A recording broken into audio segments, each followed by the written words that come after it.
Keluarga AF di Cikarang, Bekasi buka suara soal keberadaan AF saksi kasus Vina Cirebon yang kini dicari keberadaannya karena menghilang usai Peggy Setiawan bebas.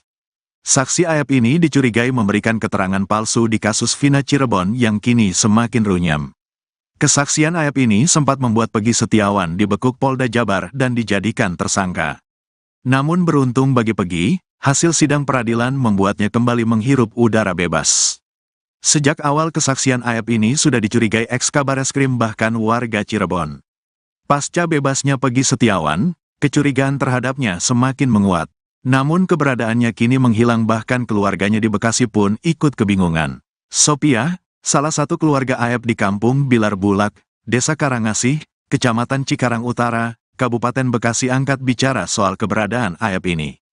Opiah menjelaskan bahwa dulu orang tua AF memang tinggal bersamanya di Bekasi, namun kini sudah lama tinggal di Purwakarta. Sementara AF hanya sesekali mampir ke rumahnya di Bekasi ini.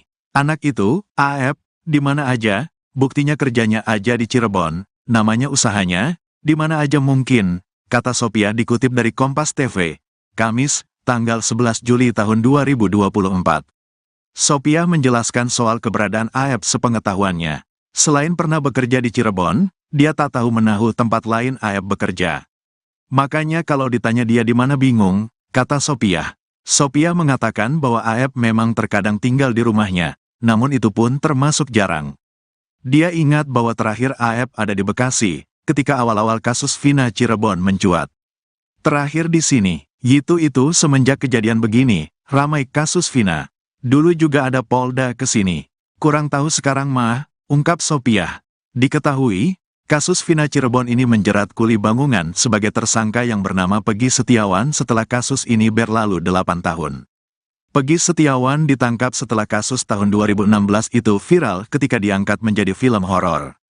Saat ditangkap, Peggy Setiawan sempat heboh karena berteriak bukan pelaku saat dihadirkan dalam jumpa pers di Polda Jabar. Kuasa hukum Peggy Setiawan kemudian membawa perkara ini ke sidang pra-peradilan selaku pemohon. Sementara termohonnya adalah pihak Polda Jabar. Namun saat putusan sidang pra-peradilan, penetapan tersangka Peggy Setiawan diputus tidak sah oleh Hakim Tunggal Eman Sulaiman di Pengadilan Negeri Bandung. Alhasil Peggy Setiawan yang ditahan Polda Jabar pun dibebaskan dan kembali ke kampung halaman di Cirebon.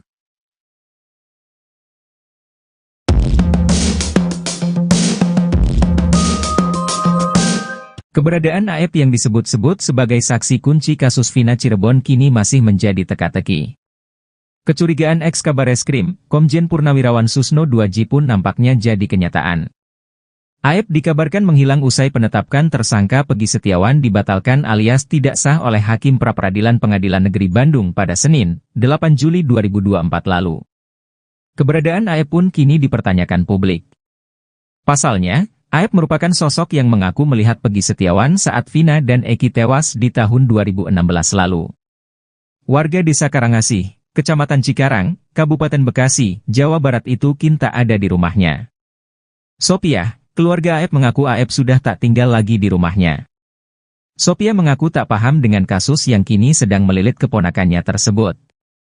Menurutnya, AF jarang-jarang datang ke rumah keluarganya di Bekasi. Bahkan, ia pun tak tahu di mana keberadaan sang keponakan saat ini. Sebab, kata dia, AF kerap merantau untuk bekerja. Namun, ia mengaku tak tahu apa pekerjaan keponakan yang sebenarnya. Eks-Kabareskrim Polri, Komjen Pol Purnawirawan Susno 2J sempat menaruh kecurigaan kuat kepada sosok AF. Mantan Jenderal Bintang 3 di kepolisian itu rupanya memiliki alasan yang kuat menaruh curiga pada AF.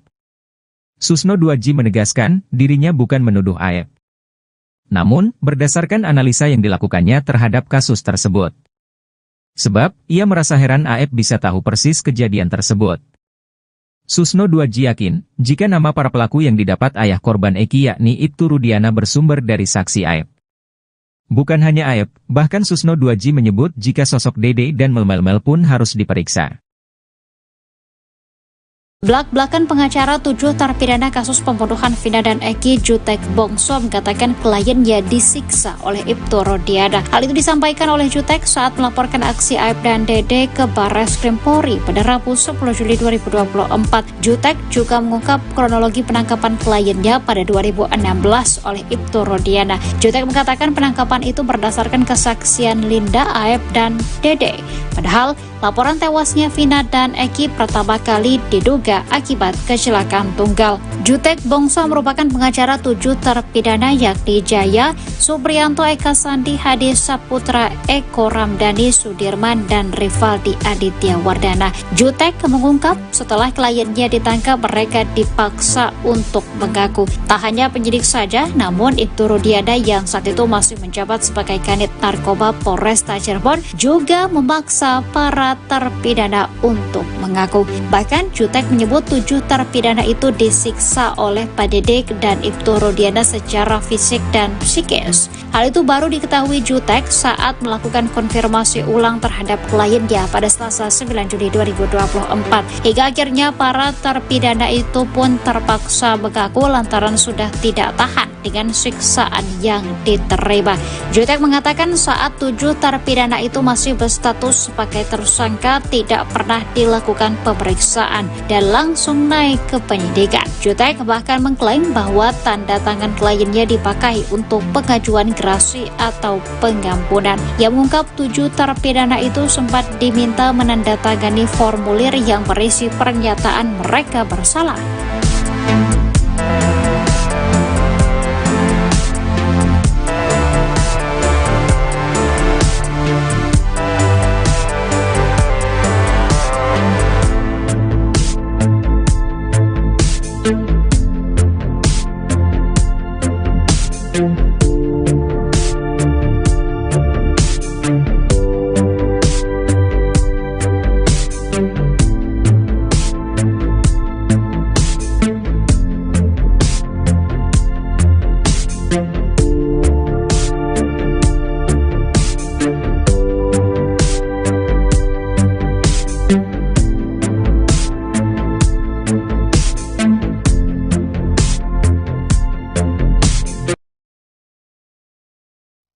Buntut putusan pra-peradilan Pegi Setiawan, Hakim Eman Sulaiman akan dilaporkan ke Komisi Yudisial. Advokat Rasman Nasution akan melaporkan Hakim Pengadilan Negeri Bandung, Jawa Barat, Eman Sulaiman terkait putusannya terhadap status tersangka Pegi Setiawan. Tak hanya ke KY, Rasman juga akan melaporkan Eman Sulaiman ke Badan Pengawasan Hukum.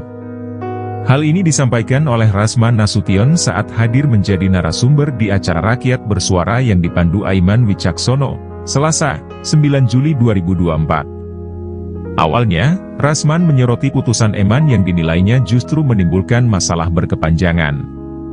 Ia juga menilai, dengan memutuskan Pegi batal sebagai tersangka dan bebas dari tuduhan dalam kasus Vina dan Eki, hal itu tidak serta-merta menyelesaikan masalah yang ada. Lebih lanjut, Rasman menyinggung poin kelima dalam putusan pra-peradilan Pegi.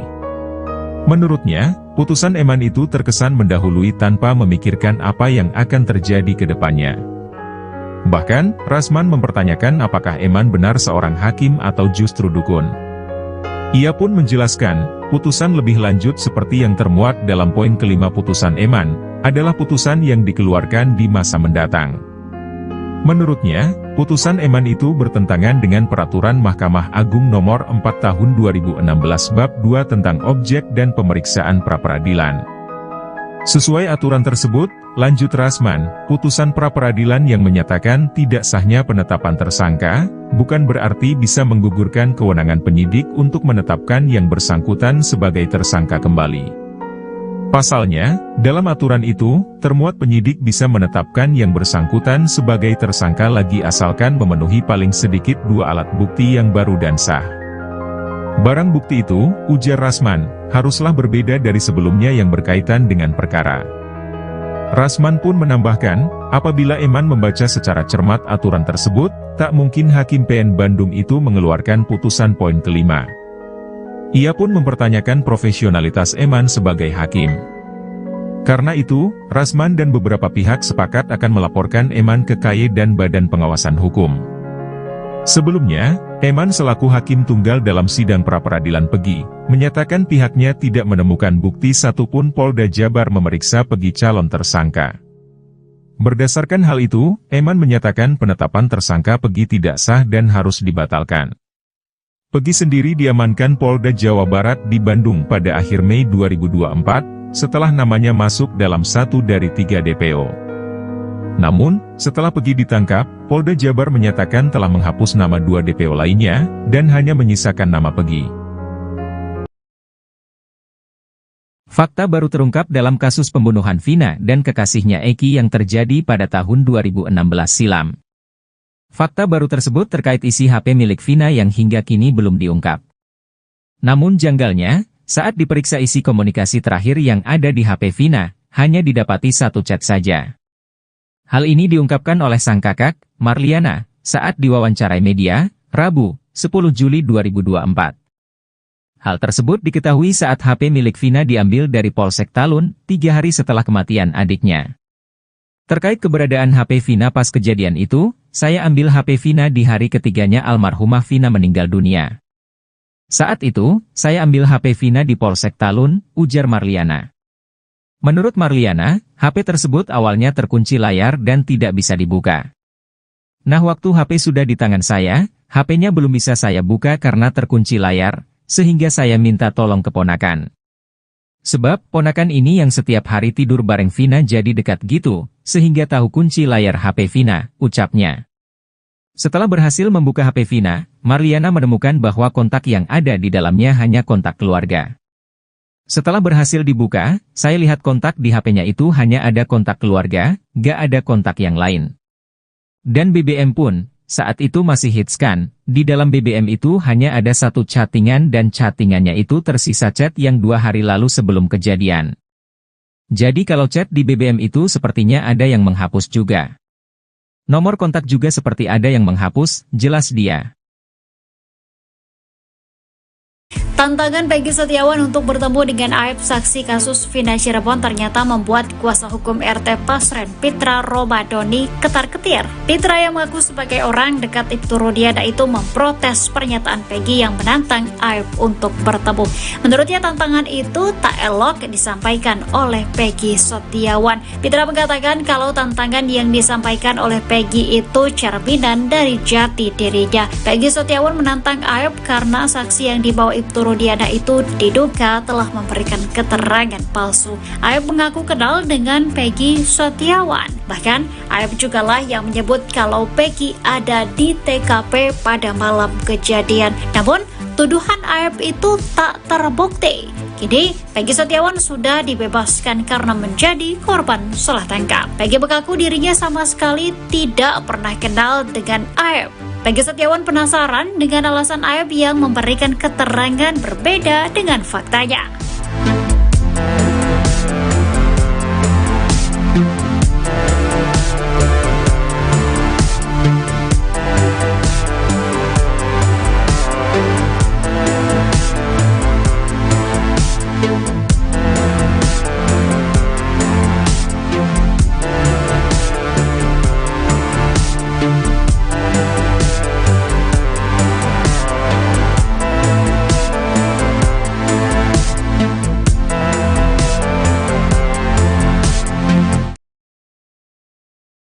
Usai Peggy Setiawan dibebaskan dari statusnya sebagai tersangka, kini Polda Jabar dikabarkan mengubur data misteri kasus pembunuhan Vina dan Eki. Data tersebut diduga bisa mengubah nasib 7 terpidana yang kini divonis hukuman seumur hidup. Kebebasan Peggy Setiawan nampaknya membawa angin segar bagi keluarga para terpidana. Mereka meyakini 7 terpidana kasus Vina itu tidak bersalah. Pakar psikologi forensik Reza Indragiri mengatakan ada hal yang selama ini diduga ditutupi oleh Polda Jabar, yakni soal bukti elektronik percakapan terpidana kasus Vina. Sebab selama ini Polda Jabar hanya membahas terkait DNA, CCTV, dan otopsi mayat. Selain itu, komunikasi ponsel yang dilakukan korban Vina dan Eki hingga teman-temannya tak disampaikan ke publik, yang menduga Polda Jabar sudah memiliki data tersebut. Namun, data itu diduga sengaja diawetkan dimakamkan atau dikubur, sebab akan berdampak pada kasus pembunuhan 8 tahun lalu. Reza mengatakan jika data itu terbongkar, maka akan mengubah 180 derajat nasib seluruh terpidana kasus Vina Cirebon.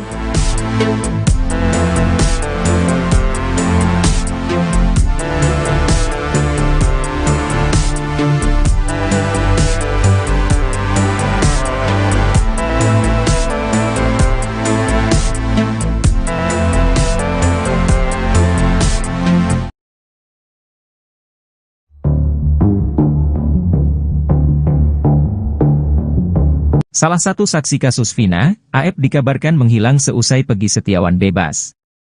Aep sendiri merupakan warga Desa Karangasih, Kecamatan Cikarang Utara, Kabupaten Bekasi, Jawa Barat. Aep juga dilaporkan sempat merantau dan tinggal di Desa Kepongpongan, Kecamatan Talun, Kabupaten Cirebon. Keberadaan Aep kini pun tak diketahui oleh keluarganya. Hal tersebut disampaikan oleh Sophia, salah satu anggota keluarga Aep saat diwawancarai oleh salah satu TV swasta di Bekasi, Rabu, 10 Juli 2024. Sophia mengatakan Aep memang sering berpindah-pindah karena bekerja. Emang awalnya orang tuanya di sini kan adik emak, bocah itu Aep di mana saja buktinya kerja kayak di Cirebon, karena namanya usaha di mana saja mungkin, ungkap Sophia. Jadi sekarang kejadian begini ya kan enggak tahu emak enggak mengerti, enggak paham, lanjut Sophia. Berdasarkan keterangan Sophia, Aep sudah jarang datang ke rumah keluarganya di Bekasi. Anaknya tuh luas, Aep memang suka kesini tapi sudah jarang, namanya anak itu kemana aja, jelasnya. Sehari-hari dibilang di sini juga enggak, tapi kadang-kadang ada. Kadang-kadang ada di sini 1 bulan. Makanya emak kalau ditanya dia di mana, bingung, ungkap Sophia. Ketika disinggung kapan terakhir Aep mengunjungi rumah keluarganya di Bekasi, ia menyebut semenjak kasus Vina Cirebon kembali ramai disorot, ia tak pernah melihat Aep lagi. Terakhir semenjak kejadian begini, sekarang enggak tahu, emak enggak pernah melihat lagi, ujarnya.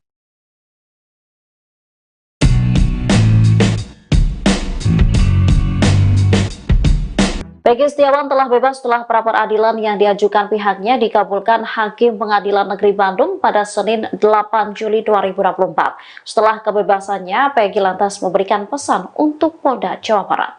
Pegi berharap Polda Jabar lebih berhati-hati dalam melaksanakan tugasnya.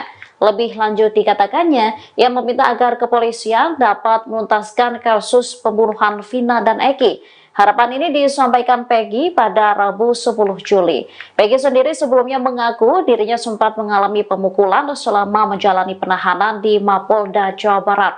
Ia mengatakan sempat mengalami pemukulan di sekitar mata oleh seorang penyidik. Tak hanya itu, Pegi juga menuturkan pernah dibekap dengan menggunakan plastik. Hal ini mendapat reaksi dari Wakil Ketua DPR RI Muhaimin Iskandar. Pria yang akrab dipanggil Caimin ini menyesalkan penyiksaan yang dialami Pegi selama di tahanan. Ia lantas meminta kepada Kapolri Jenderal Listio Sigit Prabowo untuk melakukan pengawasan dan penindakan.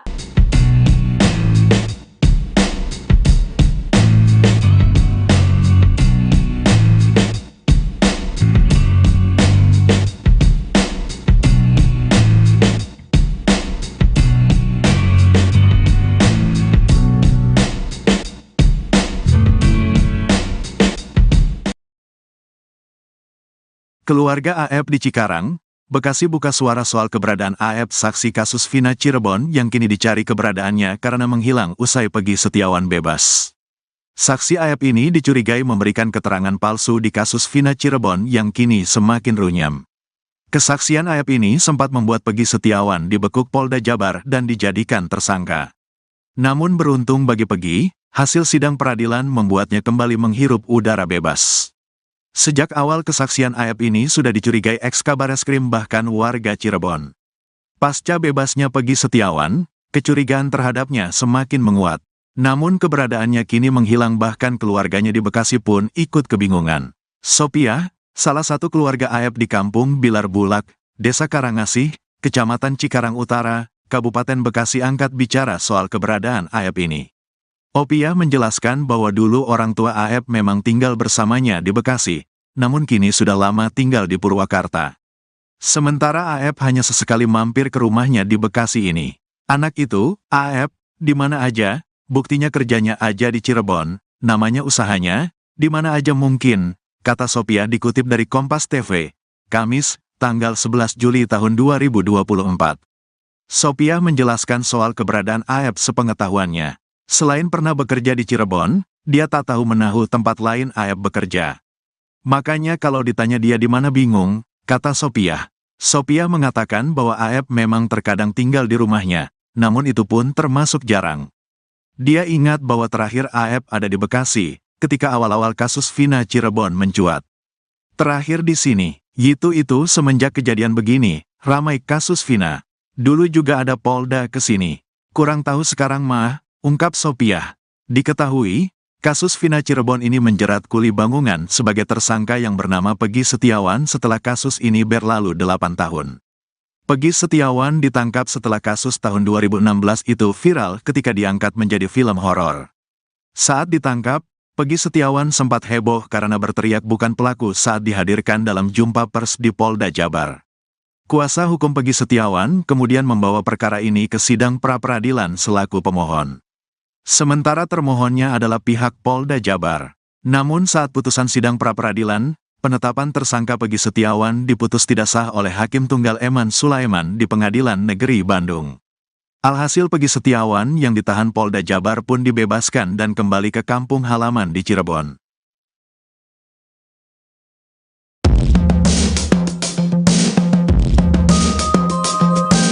Keberadaan AF yang disebut-sebut sebagai saksi kunci kasus Vina Cirebon kini masih menjadi teka-teki.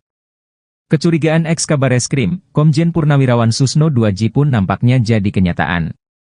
AF dikabarkan menghilang usai penetapan tersangka Peggy Setiawan dibatalkan alias tidak sah oleh Hakim Pra-Peradilan Pengadilan Negeri Bandung pada Senin, 8 Juli 2024 lalu.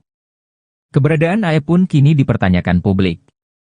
Pasalnya, AF merupakan sosok yang mengaku melihat Peggy Setiawan saat Vina dan Eki tewas di tahun 2016 lalu. Warga Desa Karangasih, Kecamatan Cikarang, Kabupaten Bekasi, Jawa Barat itu kini tak ada di rumahnya. Sophia, keluarga AF mengaku AF sudah tak tinggal lagi di rumahnya. Sophia mengaku tak paham dengan kasus yang kini sedang melilit keponakannya tersebut. Menurutnya, AF jarang-jarang datang ke rumah keluarganya di Bekasi. Bahkan, ia pun tak tahu di mana keberadaan sang keponakan saat ini. Sebab, kata dia, AF kerap merantau untuk bekerja. Namun, ia mengaku tak tahu apa pekerjaan keponakan yang sebenarnya. Ex-Kabareskrim Polri, Komjen Pol Purnawirawan Susno 2J sempat menaruh kecurigaan kuat kepada sosok AF. Mantan Jenderal Bintang 3 di kepolisian itu rupanya memiliki alasan yang kuat menaruh curiga pada AF. Susno 2J menegaskan, dirinya bukan menuduh AF. Namun, berdasarkan analisa yang dilakukannya terhadap kasus tersebut. Sebab, ia merasa heran AF bisa tahu persis kejadian tersebut. Susno 2J yakin, jika nama para pelaku yang didapat ayah korban Eki yakni Ibtu Rudiana bersumber dari saksi AF. Bukan hanya AF, bahkan Susno 2J menyebut jika sosok Dede dan Melmel pun harus diperiksa. Blak-blakan pengacara 7 terpidana kasus pembunuhan Vina dan Eki, Jutek Bongso mengatakan kliennya disiksa oleh Ibtu Rudiana. Hal itu disampaikan oleh Jutek saat melaporkan aksi AF dan Dede ke Barreskrim Polri pada Rabu 10 Juli 2024. Jutek juga mengungkap kronologi penangkapan kliennya pada 2016 oleh Ibtu Rudiana. Jutek mengatakan penangkapan itu berdasarkan kesaksian Linda, AF, dan Dede.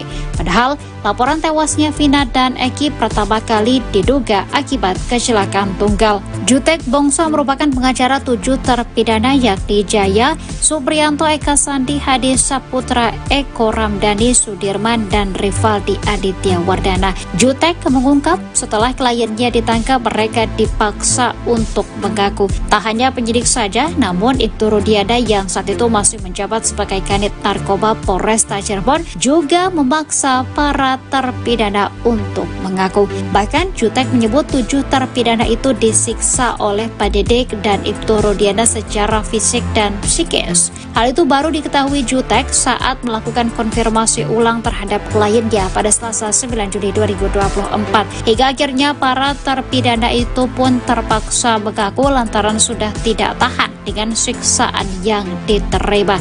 Jutek mengatakan saat 7 terpidana itu masih berstatus sebagai tersangka tidak pernah dilakukan pemeriksaan dan langsung naik ke penyidikan. Jutek bahkan mengklaim bahwa tanda tangan kliennya dipakai untuk pengajuan gerasi atau pengampunan. Ia mengungkap 7 terpidana itu sempat diminta menandatangani formulir yang berisi pernyataan mereka bersalah.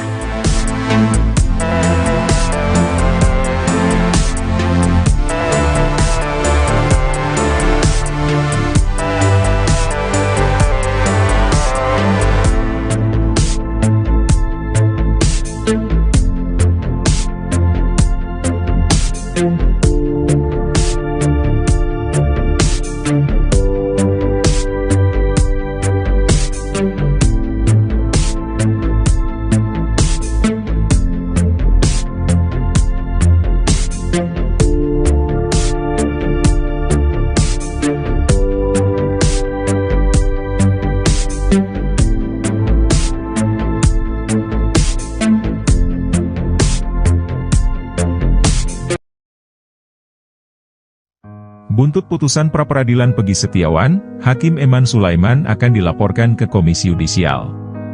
Advokat Rasman Nasution akan melaporkan Hakim Pengadilan Negeri Bandung, Jawa Barat, Eman Sulaiman terkait putusannya terhadap status tersangka Peggy Setiawan. Tak hanya ke KY, Rasman juga akan melaporkan Eman Sulaiman ke Badan Pengawasan Hukum. Hal ini disampaikan oleh Rasman Nasution saat hadir menjadi narasumber di acara Rakyat Bersuara yang dipandu Aiman Wicaksono, Selasa, 9 Juli 2024. Awalnya, Rasman menyoroti putusan Eman yang dinilainya justru menimbulkan masalah berkepanjangan. Ia juga menilai, dengan memutuskan Peggy batal sebagai tersangka dan bebas dari tuduhan dalam kasus Vina dan Eki, hal itu tidak serta-merta menyelesaikan masalah yang ada. Lebih lanjut, Rasman menyinggung poin kelima dalam putusan pra-peradilan Peggy. Menurutnya, putusan Eman itu terkesan mendahului tanpa memikirkan apa yang akan terjadi ke depannya. Bahkan, Rasman mempertanyakan apakah Eman benar seorang hakim atau justru dukun. Ia pun menjelaskan, putusan lebih lanjut seperti yang termuat dalam poin kelima putusan Eman, adalah putusan yang dikeluarkan di masa mendatang. Menurutnya, putusan Eman itu bertentangan dengan Peraturan Mahkamah Agung Nomor 4 Tahun 2016 Bab 2 tentang Objek dan Pemeriksaan Pra-peradilan.